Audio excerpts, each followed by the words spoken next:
Lessons. Today's topic is all about travel stories and tips.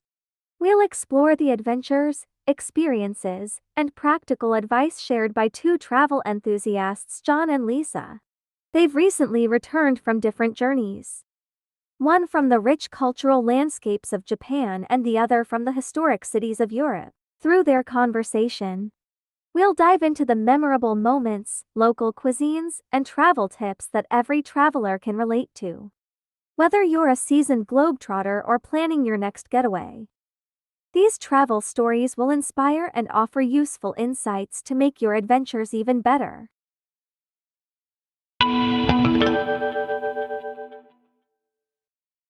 So, Lisa, I heard you just came back from Japan. How was it? Oh, John, it was amazing. Japan is such a unique blend of ancient culture and cutting-edge technology.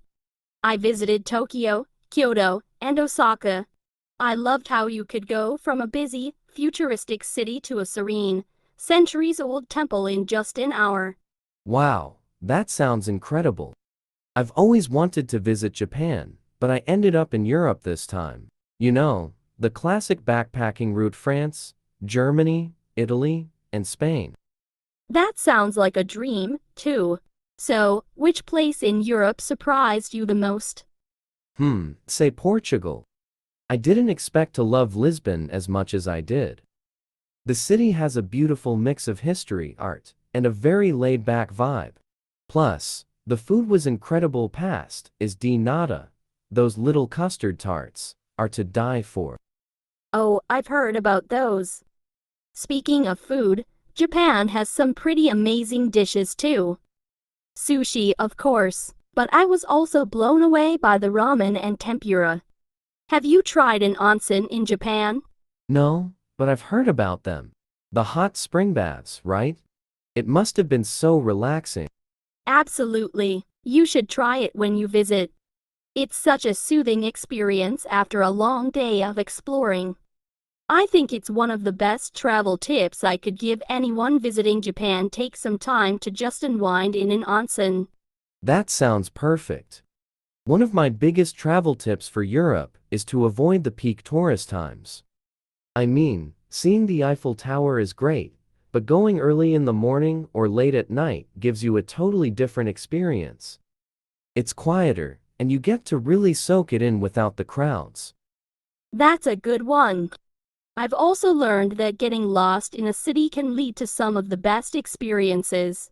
In Kyoto, I accidentally wandered into a tiny tea house and ended up having a long conversation with the owner, who taught me about traditional tea ceremonies.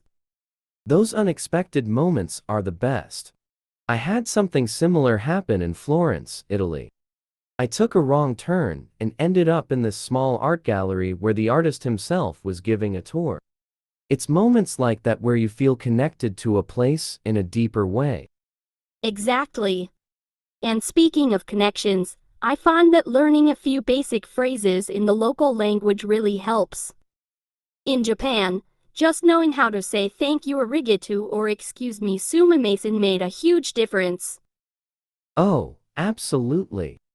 Even in Europe, where English is widely spoken, people appreciate when you try to speak their language. A simple merci or grazie goes a long way. Totally agree. And when it comes to packing, do you have any tips?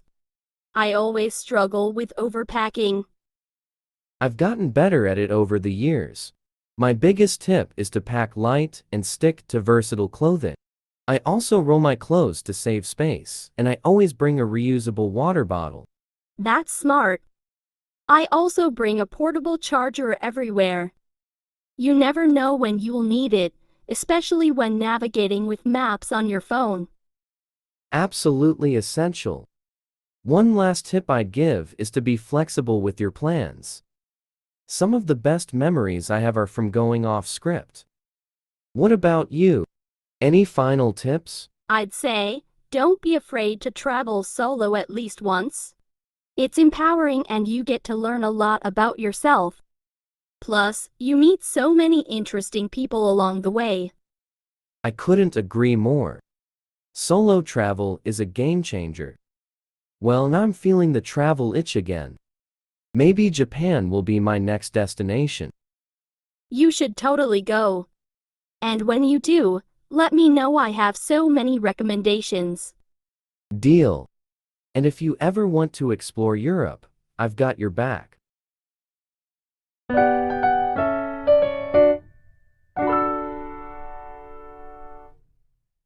Vocabulary. In this section, we'll focus on key vocabulary that emerged from John and Lisa's conversation about their travel experiences. These words and phrases are essential for anyone looking to express themselves fluently when talking about travel, culture, and new adventures. Not only will these terms help you sound more natural in travel-related discussions, but they'll also enhance your understanding of common expressions used in diverse situations. From trying new foods to navigating foreign cities, let's explore these useful travel words together.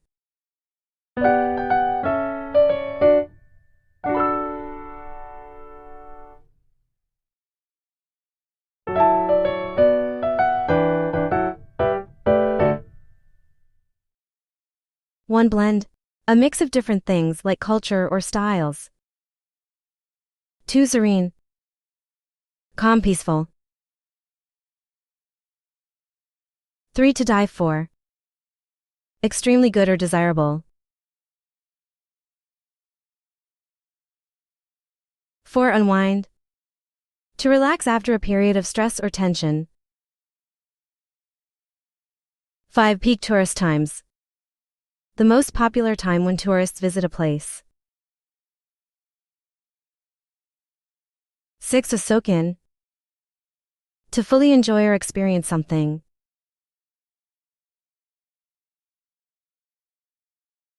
7, versatile. Able to adapt to many different functions or activities.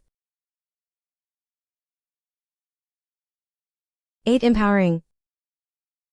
Giving a sense of confidence or control over one's life.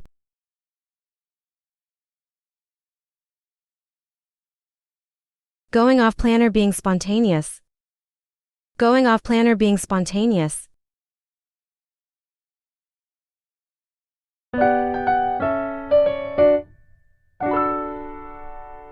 Summary and questions. In this dialogue, John and Lisa shared their travel experiences and offered useful tips about traveling to different places, including Japan and Europe. They discussed local culture, food, unexpected adventures, and practical advice like packing light, learning local phrases, and being flexible with travel plans.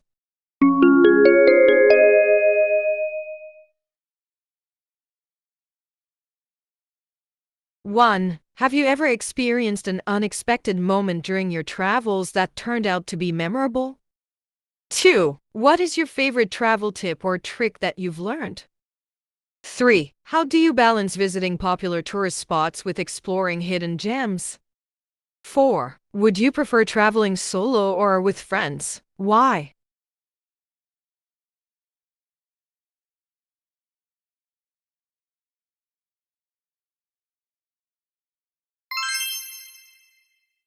As we wrap up our exploration of travel stories and tips, we hope you've been inspired by John and Lisa's adventures and insights.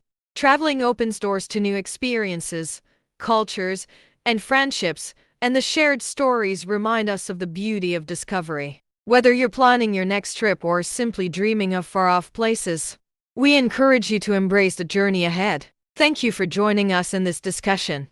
We appreciate your time and hope you found the vocabulary and tips helpful for your future travels. Safe travels, and may your adventures be filled with unforgettable moments.